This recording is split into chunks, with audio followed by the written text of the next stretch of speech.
इमदाद के खजाने पर सारे चोरों की हुक्मरानी है, सारे चोरों की हुक्मरानी है। और क्या कह रहा है, मिटा देगा हमें पूरी नादान बदगुमानी है, पूरी नादान बदगुमानी है। दाइश पर तशरीफ फरमा,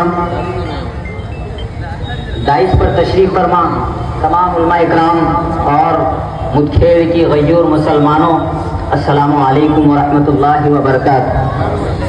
जैसा कि आप सब लोग जानते हैं कि हमारा यहाँ जमा होने का कोई नया मकसद नहीं। आए दिन कभी मुसलमानों के बारे में मारने और काटने की बातें की जाती है, तो कभी मुसलमानों को घुसपैठिया बताया जाता है, तो कभी मुसलमानों की इज्जत अजमत और बुलडोजर से डराया जाता है। आज हमारे जो पुलिस अफसरान अल्हम्दुलिल्लाह कैमरे जो है शुरू कर दिए। काश ये कैमरा अगर वो रामगिरी महाराज और नीतीश राणे के ऊपर लगा होता तो ये दिन नहीं आता। क्या बात है? आज हम लोग में बैठे होते और आप लोगों ने उन जालिमों की हिमायत नहीं की होती तो आज ये नौजवान, ये मुसलमान अपने अपने काम कर रहे होते, लेकिन आप लोगों ने इनको काम पर लगा दिया। खैर, मुसलमानों के पीछे ये हालात तो लगे हैं। अगर इस देश के अंदर सचमुच में कानून व्यवस्था होती साहब, तो आसिफा के मुजरिमों को मालाएं नहीं पहनाई जाती। क्या बात है? अगर इस देश में कानून व्यवस्था होती तो मौलाना कलीम सिद्दीकी साहब को उम्र कैद की सजा नहीं सुनाई जाती। अगर इस देश में कानून व्यवस्था होती तो मुफ्ती सलमान अजहरी साहब को जिस तरह से स्टेज से उतरते ही अरेस्ट किया गया, उसी तरीके से रामगिरी महाराज को भी अरेस्ट किया जाता। अगर इस देश में कानून व्यवस्था होती तो के शंकाधर जैसे महाराज, जो कि बरेली का रहने वाला है, 78 मुस्लिम लड़कियों को हिंदू बनाया, वो भी जेल के अंदर होता। क्या बात है? आप मौलाना कलीम सिद्दीकी साहब का जुर्म साबित करते हो और आप करते हो जुर्म ही।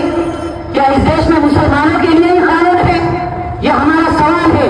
अगर इस देश में कानून व्यवस्था होती तो हमारे स्टेट के मुख्यमंत्री एकनाथ शिंदे मुजरिमों को सपोर्ट नहीं करते।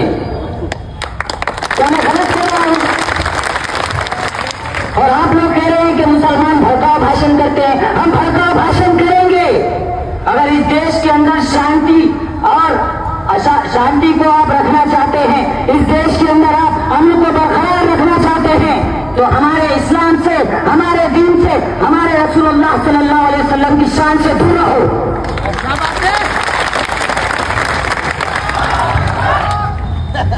और आप हमको दहशतगर्द कह रहे हैं।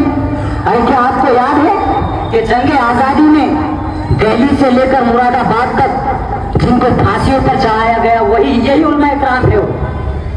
ये वही उलमा इकराम है जिनको फांसियों पर चढ़ाया गया। आज तुम इनको मुल्लाओं कहते हो? अरे तुम इनकी जूती की धूल की बराबरी नहीं कर सकते।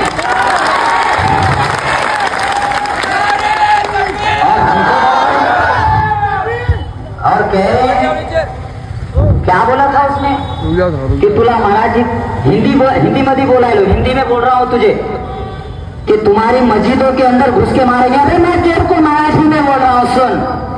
तू इधर एक का बापा की औलाद है, तो ये कौन सी मस्जिद है?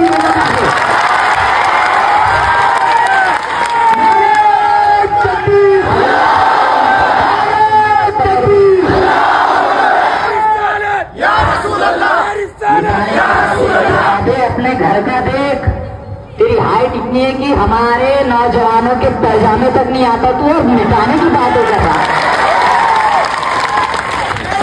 अगर इस देश में कानून व्यवस्था होती, यकीन मानो अगर इस देश में कानून व्यवस्था होती और हमारे प्रधानमंत्री नरेंद्र मोदी जी को अगर औरतों से, हमारी मुस्लिम बहनों से मोहब्बत होती तो नजीब की मां को इंसाफ के लिए दर बदर भटकना नहीं पड़ता।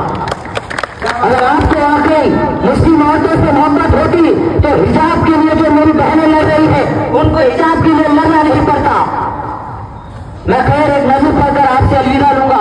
बड़ी जिम्मेदारी के साथ में मैंने ये बातें कही है। मुझे नहीं पता कि मेरे साथ में क्या होगा, लेकिन हक बोलना मेरा काम है। मैं आपको सच्चाई से रूबरू कराकर जा रहा हूं। मुसलमानों, जाग जाओ, बेदार हो जाओ। सोए हुई कौम को जगाना मुश्किल है और तुम्हारी बर्बादी का सामान यहाँ पर पैदा किया जा रहा है। हम अगर आपको अपनी सच्चाई को बयान करने की बात करते हैं तो कहते हैं कि भड़का रहा है।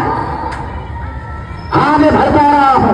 अगर मेरी कौम को, अगर मेरे लोगों को, मैं अपने लोगों को जागने की बात करता हूँ, उनको कहता हूँ कि बेदार हो जाओ, ये भड़काऊ भाषण है, तो मैं भड़काऊ भाषण कर रहा हूँ, मैं भड़काऊ भाषण कर रहा हूँ। मैं एक नज़्म पढ़ता हूँ जो कि मैंने हाल ही में हिंदुस्तान के हालात पर लिखी है। अगर आपको पसंद आए तो एक हाथ को कसम है, रुकना नहीं चाहिए। इम्तिहान आ गया फिर मुसलमान का, आज शैतान दुश्मन है ईमान का, आज शैतान दुश्मन है ईमान का। मस्जिदों को हमारी गिराया गया, फितना कोई न कोई उठाया गया, वक्फ तरमीम का दिल भिलाया गया, हमको आतंकवादी बताया गया। बड़ी खामोशी में सुन रहे हैं आप, मैं हिंदुस्तान की सच्चाई को बयान कर रहा हूँ।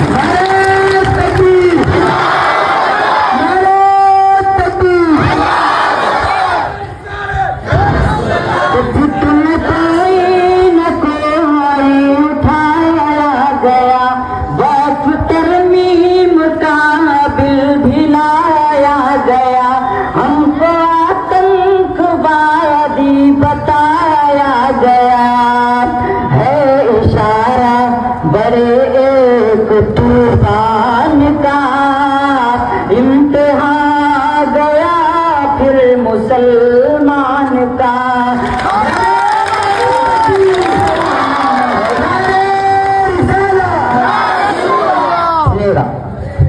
तेरी हर एक कोशिश ही बेकार है, असल में देश का तू ही गद्दार है, असल में देश का तू ही गद्दार है। कान कानून से हमको इनकार है, अब मुसलमान हर एक बेदार है। शोर है आज कुछ दिन के मेहमान का, इम्तिहान गया फिर मुसलमान का।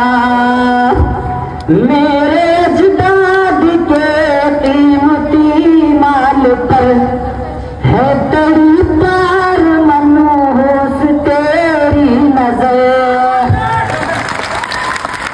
मेरे अजदाद के कीमती माल पर है तेरी पार मनहूस तेरी नजर।